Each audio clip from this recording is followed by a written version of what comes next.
जनाजे पढ़ते हो ना जी जिंदगी च, कई 100 जनाजे असां भी पढ़े भी ने, पढ़ाए भी ने, तुसी भी पढ़ते हो।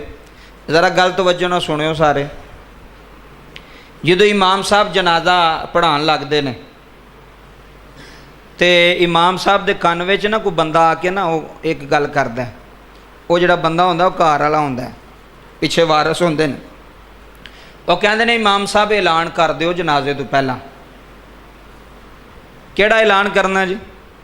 ऐलान कर दिओ भी जिस जिस बंदे ने साडे भाई कोलों कुछ लैना है वो किहदे नाल राबता करे? साडे नाल, इमाम साहब नाल नहीं, जेड़े पिछे ने भैणां भरा उहदे उन्हां नाल की करो? राबता। गल बड़ी तरह ध्यान नाल सुनने वाली है, इंशाअल्लाह अज अखां रोशन हो जाणगी गल सुन के। जिन्हें कुछ लैना है या देना है वो जी इन्हां दे भाइयां नाल राबता, असीं भी ऐलान करने हैं, इन्हां दे वालिद साहब नाल राबता कर लो, या बेटे ने तो फिर कहा जाता भी इन्हां दे बेटियां नाल राबता कर लो, चाचे ताए ने तो कहा जाता चाचियां ताया नाल कर लो। राबता इन्हां नाल कर लवो तो जिन्हें कुछ लैना या देना ये उन्हां दी तरफों कर्जा देणगे, ऐसा नहीं गल है ना जी। वो ऐलान इस वास्ते करवाते हैं कि जिन्हें कुछ लैना देना उन्होंने असी दे छड़ीए। मरण तो बाद ऐलान किया जाता जी फलाने की तरफों जिन्हें कुछ लैना देना फलाने भाई ना राबता कर ले, और वो ना बंदे राबते कर दो, कहना जी ठीक है मैं देंगा, और कोई देंदे भी है ना। जदों बंदा मर गया उदों तो सारे ऐलान करवाया है, तो जदों जिंदा सी उदों क्यों नहीं आखिया?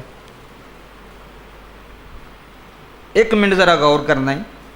बंदा जो मर गया, कर्जा बड़ा सी बंदे ते, भरा भी अगे आ गए, चाचे ताए भी सारे आ गए, भाई जी साडे नाल राबता करो जी, किसे लाख रुपया लैना असीं देंगे, 2 लाख लैना है असीं देंगे, 3 लाख लैना है असीं देंगे। एक मिनट वास्ते सोचो भी जदों वो जिंदा सी उदों तो तुहानूं आंदा रहा सी भी मेरे ते कर्जा है तो कर्जा ला छड़ो, उदों तो तुसीं मन्ने नहीं, उदों तो तुसीं एहसास नहीं किया, उदों तो तुसीं आख्या आप ही लाना ही। हुण वो बेचारा मर गया, दुनिया तो टुर गया, हो सकता टेंशन च मर गया हो सकता टेंशन च टुर गया होवे भी मेरे ते इन्ना कर्ज है। बड़े बड़ी दुखी दुनिया है, बड़े बड़े मकरूज बंदे ने जिहड़े दुनिया तो टुर गए ने ऐसे टेंशन च वे लाना किवें में चढ़ गया।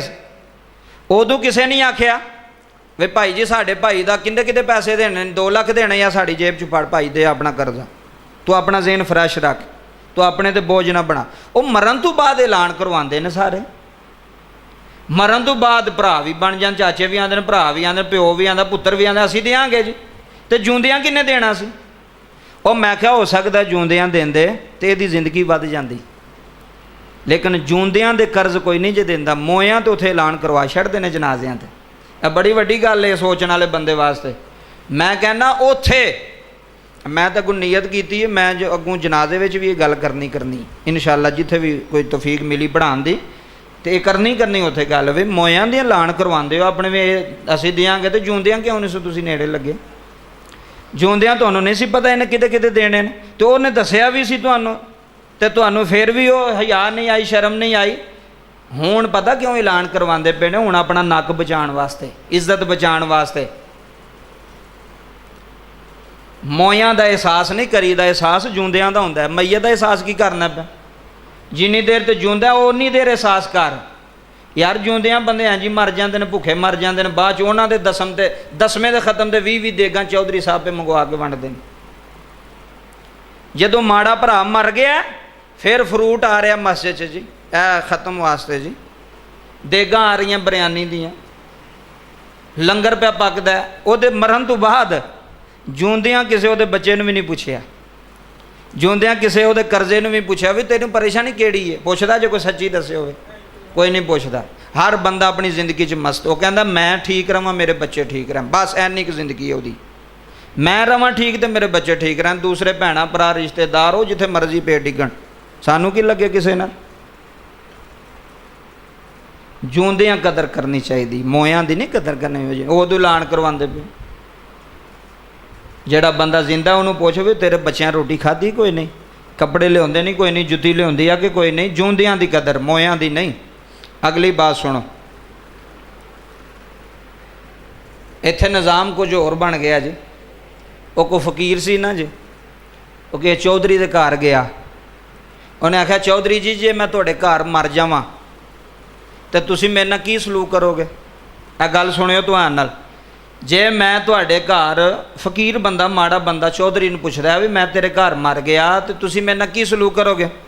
ਆਂਦਾ ਯਾਰ ਸਲੂਕ ਹੀ ਕਰਨਾ, ਤੈਨੂੰ ਗੁਸਲ ਦਿਆਂਗਾ ਤੇ ਤੈਨੂੰ ਕਫਨ ਪਵਾਵਾਂਗਾ ਤੇ ਤੈਨੂੰ ਜਨਾਜ਼ਾ ਪੜ੍ਹਾ ਕੇ ਦਫਨ ਕਰ ਦਿਆਂਗਾ। ਉਹਨੇ ਕਿਹਾ ਕਫਨ ਦਾ ਬੰਦੋਬਸਤ ਕਰ ਲੋਗੇ? ਉਹਨੇ ਕਿਹਾ ਕਰ ਲਾਂਗਾ। ਤੇ ਮੁਸਕਰਾਉਣ ਲੱਗ ਪਿਆ ਫਕੀਰ। ਚੌਧਰੀ ਆਖਣ ਲੱਗਾ ਹੱਸਣਾ ਕਿਉਂ ਹੈ? ਉਹਨੇ ਆਖਿਆ ਮੋਇਆਂ ਜੋ ਕਪੜਾ ਦੇਣਾ ਹੀ ਤੇ ਜਿਉਂਦਿਆਂ ਹੀ ਦੇ ਛੱਡ। ਮੋਇਆਂ ਤੇ ਕਫਨ ਸਾਰੇ ਆਉਂਦੇ ਨੇ, ਸਾਨੂੰ ਵੀ ਕਈ ਬੰਦਿਆਂ ਦੇ ਭਾਈ ਕੋਈ ਮਾੜਾ ਬੰਦਾ ਹੋਇਆ ਤਾਂ ਕਫਨ ਅਸੀਂ ਪਵਾ ਛੱਡਾਂ। ਮੈਂ ਜਿਉਂਦਿਆਂ ਨੂੰ ਪਵਾਓ। ਮੋਇਆਂ ਦਾ ਬੰਦੋਬਸਤ ਕਰਾਂਗੇ ਜੀ, ਸਾਰੇ ਕਬਰਸਤਾਨ ਦਾ ਬੰਦੋਬਸਤ ਸਾਡਾ, ਫੱਟੀਆਂ ਸਾਡੀਆਂ। ਮੈਂ ਮੋਇਆਂ ਦਾ ਬੰਦੋਬਸਤ ਕਰਿਓ, ਜਿਉਂਦਿਆਂ ਦਾ ਨਾ ਕਰਿਓ। ਕੋਈ ਜਿਉਂਦਿਆਂ ਦਾ ਕਿਸੇ ਦਾ ਘਰ ਦਾ ਸੌਦਾ ਨਾ ਲਾ ਛੱਡਿਓ, ਕਿਸੇ ਦਾ ਬੱਚੇ ਨਾ ਖਾ ਛੱਡ ਤੁਹਾਡੇ ਪੈਸਿਆਂ ਤੋਂ। ਮੋਇਆਂ ਆਖਣਗੇ ਤਨਜ਼ੀਮਾਂ ਬਣੀਆਂ ਨਾ ਜੀ, ਕਫਨ ਸਾਡੀ ਤਰਫੋਂ, ਦੇਗਾਂ ਸਾਡੀ ਤਰਫੋਂ।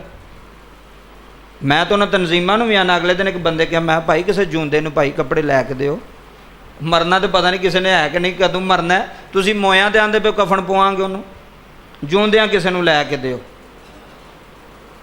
ਜਿਉਂਦਿਆਂ ਦੀ ਕਦਰ ਕੋਈ ਨਹੀਂ। ਜਿਹੜਾ ਉਹਨੇ ਫਕੀਰ ਨੇ ਆ ਕੇ ਉਹਨੇ ਕਿਹਾ ਭਾਈ ਜਿਹੜਾ ਮੈਨੂੰ ਕਫਨ ਪਵਾਉਣਾ ਸੀ ਨਾ ਮੈਨੂੰ ਹੁਣ ਹੀ ਦੇ ਛੱਡੋ, ਹੁਣ ਮੇਰੇ ਤਨ 'ਤੇ ਕੱਪੜਾ ਕੋਈ ਨਹੀਂ ਤੇ ਤੂੰ ਮੇਰੇ ਮਰਨ ਦਾ ਇੰਤਜ਼ਾਰ ਕਰਨਾ, ਮਰਾਂਗਾ ਤੇ ਫਿਰ ਕਫਨ ਦੇਵੇਂਗਾ ਮੈਨੂੰ। ਇਹ ਸਾਡੀ ਰੀਤ ਹੋ ਗਈ। ਅਹਿਸਾਸ ਕੋਈ ਨਹੀਂ ਰਿਹਾ, ਕਸਮ ਖੁਦਾ ਦੀ ਅਹਿਸਾਸ ਕੋਈ ਨਹੀਂ ਰਿਹਾ। ਮੈਂ ਤੁਹਾਨੂੰ ਜਿਹੜੀ ਗੱਲ ਦੱਸੀ ਹੈ ਨਾ ਪਹਿਲੇ, ਇੱਕੋ ਹੀ ਦੌੜ ਹੈ ਹਰ ਬੰਦੇ ਦੀ ਪੈਸੇ ਦੀ, ਵੱਡੇ ਦੀ ਵੀ ਛੋਟੇ ਦੇ ਵੀ, ਹਰ ਬੰਦੇ ਦੀ ਇੱਕੋ ਹੀ ਦੌੜ ਹੈ। ਪੈਸਾ ਕਿਵੇਂ ਹੋਣਾ ਚਾਹੀਦਾ, ਜਮ੍ਹਾਂ ਕਿਵੇਂ ਹੋਣਾ ਚਾਹੀਦਾ, ਕੋਲ ਕਿਵੇਂ ਹੋਣਾ ਚਾਹੀਦਾ। ਜਿਹਦੇ ਕੋਲ 10 ਨੇ ਉਹ ਚਾਹੁੰਦਾ ਮੇਰੇ ਕੋਲ 100 ਹੋਵੇ, ਜਿਹਦੇ ਕੋਲ 100 ਹੋਵੇ ਉਹ ਚਾਹੁੰਦਾ ਮੇਰੇ ਕੋਲ 1000 ਹੋਵੇ, ਜਿਹਦੇ ਕੋਲ 1000 ਉਹ ਚਾਹੁੰਦਾ ਮੇਰੇ ਕੋਲ ਲੱਖ ਹੋਵੇ, ਤੇ ਜਿਹਦੇ ਕੋਲ ਲੱਖ ਹੈ ਉਹ ਕਹਿੰਦਾ ਕਰੋੜ ਹੋਵੇ, ਤੇ ਜਿਹੜਾ ਕਰੋੜ ਹੈ ਉਹ ਅੱਗੇ ਦੀ ਸੋਚਦਾ ਪਿਆ ਵੀ ਮੇਰੇ ਕੋਲ ਹੋਰ ਜ਼ਿਆਦਾ ਕਰੋੜ ਹੋਣ। ਇਸ ਵਾਸਤੇ ਜਿਹੜਾ ਮੋਏ ਤੋਂ ਬਾਅਦ ਅਹਿਸਾਸ ਕਰਨਾ ਨਾ ਕਿਸੇ ਦਾ, ਉਹ ਜਿਉਂਦਿਆਂ ਕਰੋ। ਜਿਉਂਦਿਆਂ ਕਿਸੇ ਨੂੰ ਕੱਪੜੇ ਲੈ ਦਿਓ, ਜਿਉਂਦਿਆਂ ਕਿਸੇ ਦੇ ਘਰ ਖਾਣਾ ਪਹੁੰਚਾਓ, ਜਿਉਂਦਿਆਂ ਕਿਸੇ ਦਾ ਇੰਤਜ਼ਾਮ ਕਰੋ।